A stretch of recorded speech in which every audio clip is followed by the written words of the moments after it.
وما لنا ألا نتوكل على الله وقد هدانا سبلنا. Yang pelajaran yang bisa kita ambil dari hadis Zaid bin Arqam ini, ayat hafidhu ala salawati was salatil wusta wa qumu lillahi qanitin, ini adalah dasar pijakan Imam Syafi'i untuk menafsirkan bahwasanya salat wusta itu adalah salat subuh. Jadi di sini kan Allah Subhanahu wa taala berkalam hafidhu, jagalah oleh kalian salat-salat kalian, wassalatil wusta, khususnya salat wusta, salat yang tengah-tengah. Wa qumu lillahi qanitin, dan berdirilah untuk menegakkan salat itu untuk Allah dalam keadaan kunut. Al-Imam Syafi'i kemudian melihat di antara sekian salat yang ada kunutnya hanya salat subuh. Beliau melihat di mana kebiasaannya masyarakat Mekah dan masyarakat Madinah, salat subuhnya itu kunut. Para salaf yang berada di Mekah dan para salaf yang berada di Madinah, mereka berkunut ketika subuh. Bedanya nanti yang di Madinah kunutnya itu sebelum ruku, sementara yang di Mekah kunutnya itu setelah ruku. Nun jauh di sana di Irak, ini nggak jadi kebiasaan. Di Irak sana mereka sholat subuhnya tidak berkunut. Bahkan para fuqaha di Kufah dan fuqaha di Basrah itu menganggap merutinkan kunut subuh itu adalah bagian dari bid'ah. Itu para fuqaha di Irak. Adapun para fuqaha yang berada di wilayah Hijaz, Makkah dengan Madinah tidak berpendapat dan berpandangan bahwasanya kunut subuh itu adalah bid'ah, bahkan itu adalah sunnah. Nah, berdasarkan ayat ini Al-Imam Asy-Syafi'i menafsirkan as-shalah wusta, salat yang tengah-tengah itu adalah salat subuh. Pendapatnya Imam Syafi'i ini kemudian direvisi dan diperbaiki oleh para ulama Syafi'iyah setelahnya. Di antaranya adalah Al-Imam Al-Mawardi, itu di dalam kitab beliau Al-Hawi Al-Kabir, ini syarah terhadap mukhtasarnya Imam Muzani.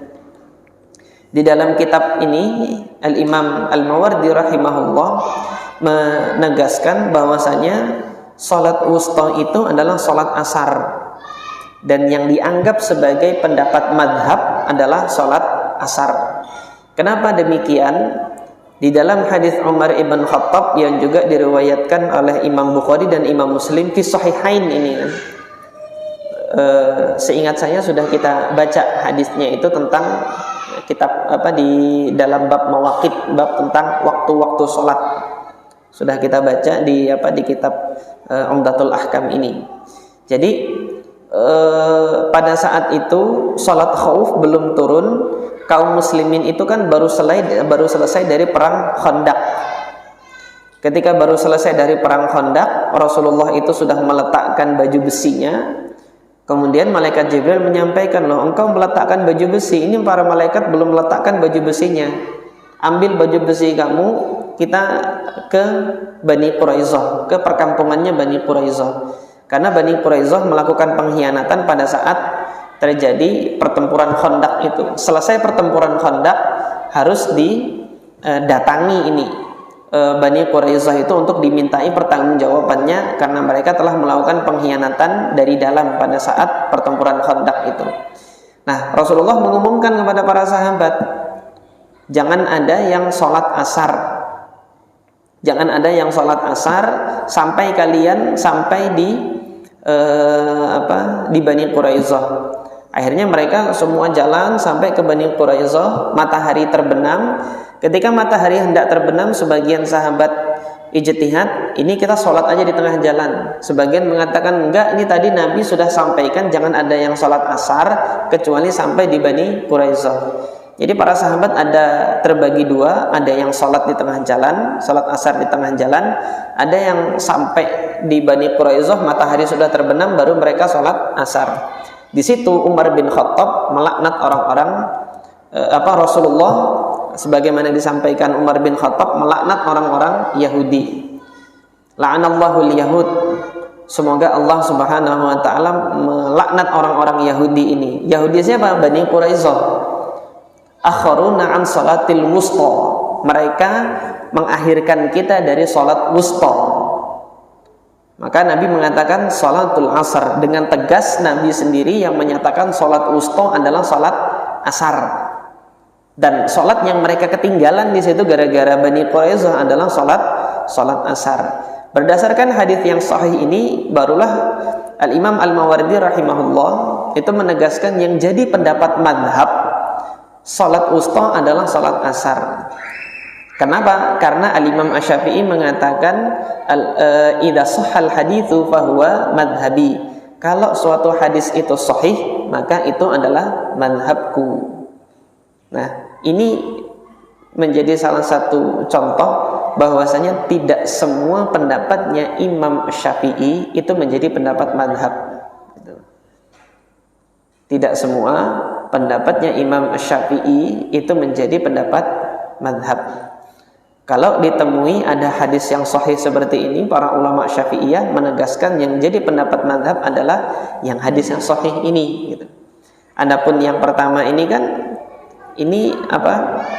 Ijtihadnya Imam Syafi'i, salat wusta adalah salat subuh karena ada kunutnya. Di ayat ini diperintahkan untuk kunut, dan yang ada kunutnya hanya salat subuh saja gitu. Tapi ini kan didasarkan pada tradisinya para fuqaha di Hijaz. Adapun fuqaha yang ada di Irak tidak berkunut mereka.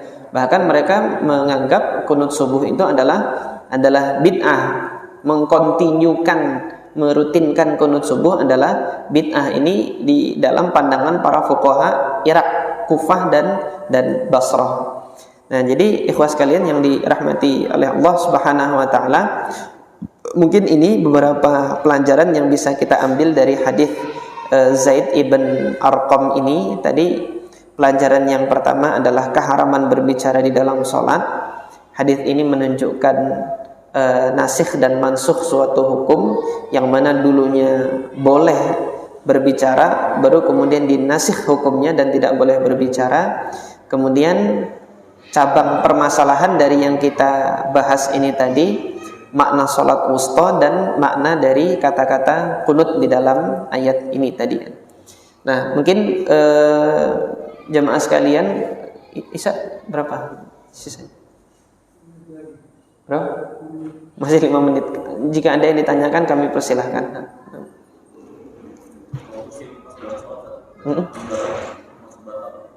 Nah, bersin di dalam sholat kemudian mengucapkan hamdalah. Setelah ayat ini turun, dia masuk pembatal. Karena apa? Itu kata-kata di luar sholat, dan ini ditegaskan oleh Nabi Shallallahu Alaihi Wasallam ketika ada sahabat yang bersin, kemudian dijawab yarhamukallah. Di dalam salat dia menjawab yarhamukallah. Kemudian sahabat yang lain itu seakan mengingkari, memberikan isyarat pengingkaran terhadap sahabat yang mengucapkan tarahum itu tadi. Selesai salat baru Nabi SAW mengajarkan inna hadhihi shalah la yasluhu fiha min kalamin nas. Salat ini tidak boleh ada kalam-kalamnya manusia di dalam ini. Artinya ucapan alhamdulillah, yarhamukallah itu kan di dalam salat ini merupakan ucapan-ucapan di luar salat, bukan bagian dari zikir salat.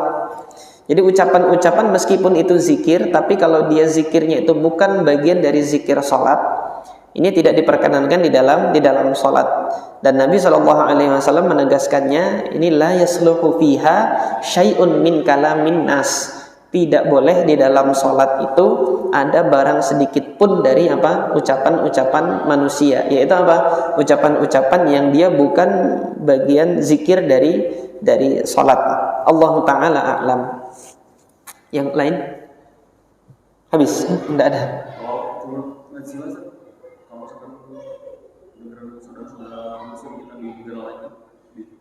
Bisa kemarin di Thailand di Bantai. Ada para ustaz berdalil ketika sholat waktu mendoakan dengan kunut kayak gitu. Iya. Apalagi bagian dari kalam manusia karena kan doa. Karena memang tidak ada bukan dalam bagian dari sholat. Iya. Kalau kunut nazilah apakah tidak termasuk kalam manusia gitu kan? Hakikatnya dia kalam manusia, tapi kalam manusia yang diizinkan dalam sholat, gitu loh. Dia kalam manusia yang diizinkan di dalam sholat, dan itu kan pada saat kunut. Dan dari mana kita tahu kalau itu diizinkan? Ya dari sunnah Nabi. Ketika Nabi SAW melaknat Ri'lin, Zakwan, dan Usayya, itu kan nama-nama tertentu dari kabilah-kabilah yang ikut andil dalam pembantaian sahabat Nabi di Sumur Ma'unah pada saat itu. Maka ketika Nabi mengatakan Allahumma al'an Ri'lin, Allahumma al'an Zakwan, Allahumma al'an, itu disebut satu-satu secara khusus. Ini kan permintaan yang mana tidak lumrah dimintakan di dalam sholat. Tetapi ketika itu dilakukan oleh Nabi SAW, ini adalah bagian dari doa yang sejatinya itu bukan doa khusus dalam sholat, tetapi diizinkan untuk dilakukan di dalam sholat. Nah, adapun tadi yang bersin ini di hadis yang lain Nabi ternyata nggak mengizinkan, itu ada gitu loh. Untuk yang bersin itu tadi tidak diizinkan oleh Nabi SAW. Nah, yang ini diizinkan. Ketika ini diizinkan, maka dia bukan menjadi pembatal di dalam sholat. Nah, ini juga untuk kunut nazilah.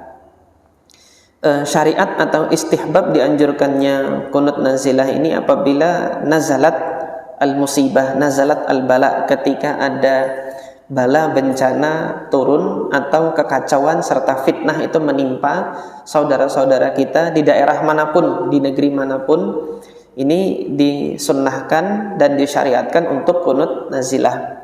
Jadi yang terjadi itu kan ketika Nabi itu kunut nazilah, itu sahabat Nabi sudah dibantai, sudah mati semua. Nah, yang dia belum mati baru turun bencana, kekacauan, maka lebih berhak lagi untuk kita doakan kepada untuk mereka gitu kan. Nah, ini sahabat Nabi yang 70 sudah mati semua sampai beritanya ke Rasulullah kemudian melaknat mereka yang bertanggung jawab atas pembantaian 70 sahabat Nabi tersebut yang terjadi di Sumur Ma'unah itu. Allah Ta'ala alam, mungkin pelajaran yang bisa kita ambil sampai di sini untuk hadis yang kedua ini. Insya Allah pada pertemuan yang akan datang kita akan membahas hadis ittiqa'u syiddatil har, menjauhi panasnya siang hari pada saat pelaksanaan sholat. Nah, ini nanti faidahnya adalah secara umum kita menjauhi sebab-sebab yang menjadikan diri kita itu tidak khusyuk di dalam sholat. Ini salah satunya adalah hadis ini ya. Kalau siang hari itu panas, maka tunggulah dulu sampai dia agak dingin. Tapi ini di negara-negara yang ada musim panas. Adapun negara kita, insya Allah nggak ada musim panas. Kalau pengapnya sih iya ada gitu kan. Ya, kalau di Arab sana musim panas itu ketika sudah terjadi itu, selain mataharinya panas, angin yang berhembus itu juga nempeleng gitu, panas dia. Jadi saking panasnya seperti itu. Nah, kalau kita kan panas siang hari berteduh di bawah pohon, angin yang berhembus sejuk gitu kan, membawa kesejukan. Tapi kalau di sana berteduh di bawah pohon, angin yang berhembus tambah membuat panas. Angin panas itu yang kemudian hikmahnya mematangkan buah kurma. Nah, kalau nanti di negara kita itu kurma itu nggak bisa matang, itu diantara sebabnya adalah angin panas tersebut nggak ada di negeri kita. Jadi seperti itu. Kita akhiri. Subhanakallahumma rabbana wa bihamdika asyhadu an la ilaha illa anta astaghfiruka wa atubu ilaik. Assalamualaikum warahmatullahi wabarakatuh.